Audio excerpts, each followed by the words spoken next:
we are going to apply torques to the human body. Okay, the human body is a great example of torque in our everyday life. And if you exert a torque on a piece of your body, that's too great, you know, that's when we can break things or we can tear things.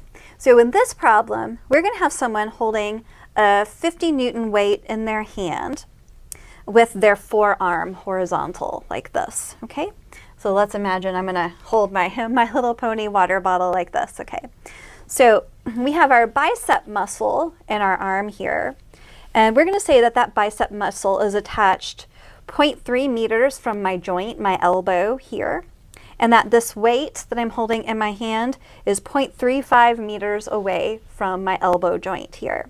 We're going to find the upward force exerted by our bicep on the forearm, which is called the ulna, and the downward force exerted by my humerus, that's this bone up here, onto my forearm, acting at the joint. Okay, and we're going to neglect the weight of my forearm when we do this. Okay, so probably not realistic, but in any case. So let's model, okay, I was holding it and that's what I was talking about. So let's model this with a free body diagram, okay? So here is my elbow joint right here. That's going to be the pivot around which we're going to move, okay? That's the pivot. And I've got a force pulling upward from my bicep muscle. That force is going to be right here, okay? That force is pulling upward with my bicep muscle at a distance of 0.03 meters away from the joint, okay? And then I'm going to have an object at the end of my hand way out here that I'm holding. Here's my object. And that object is going to have a weight, its mass times gravity, of 50 newtons, okay? So we need to find what is this upward force here exerted by our bicep on the forearm. So what is this force? Question mark. And we need to find the force exerted, the downward force that we're going to call R here, exerted by our humerus bone, that's this bone right here, onto our forearm, okay? And so that force, I'm going to say, is pointing downward, because that is, it says in the problem here that there's a downward force exerted by the humerus on our forearm as we're holding something in equilibrium here. So there's the force here pointing down at this elbow here, okay? So this is what the free body diagram of this problem that I described in real life looks like, okay? And we've got this entire distance here from my elbow joint all the way over here to where I'm holding that mass. We're going to call that distance 0.35 meters, okay? And so again, we need to find the force here, the upward force exerted by the bicep on the forearm, and the downward force R exerted by the humerus on our forearm. Okay, and we're going to neglect the weight of the forearm. So we're just going to hold it like this, stationary, and we're going to find all of those forces. Okay, and so to do that, we have to use both of our conditions for equilibrium. We've got the sum of the torques has to equal 0, and the sum of our forces has to equal 0. So we are going to have, well, we'll start with the sum of our torques equals 0. We're going to have the torque over here from our humerus downward on the forearm. Torque, I'm going to call it T sub R, because that's that force that we're looking for here, R, from the humerus onto the forearm. And then we've got plus the torque that my bicep here is exerting on the forearm, so I'll call it T sub B, okay? And then we've got the torque that our object here, so I'll call that the torque of the weight, and that equals 0. Okay, so remember, let's see, that if you have, or we're pivoting right here around the elbow joint, so if you have a force that's applied at the pivot point, then there's no torque from that force, okay?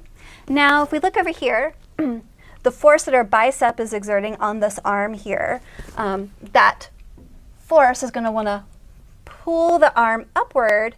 That's counterclockwise, opposite the direction of the clock, so that's a positive torque. So we are good there, the torque from the bicep. And then we've got the torque from the weight of the object we're holding at the end of our hand here. And that torque is going to want to pull us down in this direction. It's in the same direction that the clock moves, the hands on the clock. So that torque is negative. So we need to put a minus sign on here.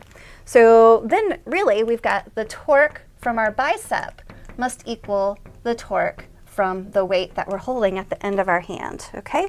So let's see, torque, all of these forces are perpendicular to that distance line that we could draw from the pivot to where that force is applied. So this torque is just going to be R, we're going to call this RB times F here, and that has to equal this whole distance here, which I'll call RW times the weight of that object, mg. Okay, and so we're trying to solve for this force. We divide both sides by RB here. So F is equal to RW times mg over RB. Okay, so RW here, that's the distance that our weight is from the end of the pivot, which is our elbow, okay?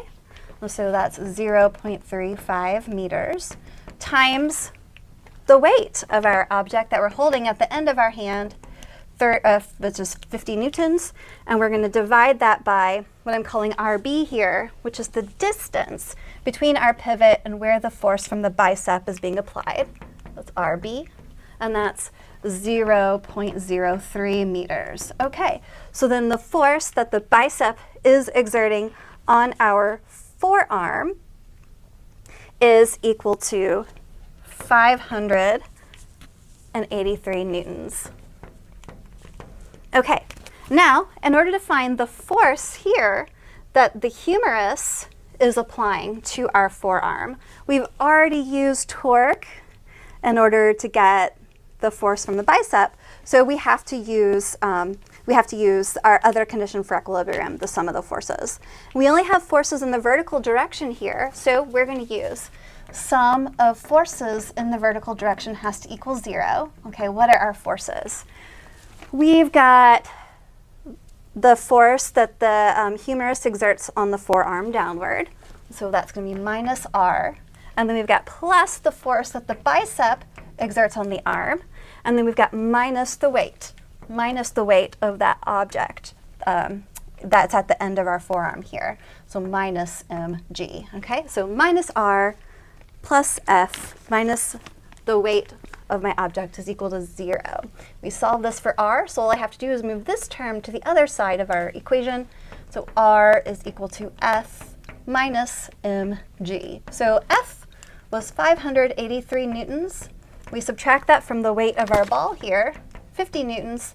So the force that this bone here, the humerus, is exerting on my joint right here is going to be 583 newtons minus 50 newtons, 533 newtons. Okay, so there's a great example of torques and forces in the human body. We can use the conditions for equilibrium in order to solve this problem.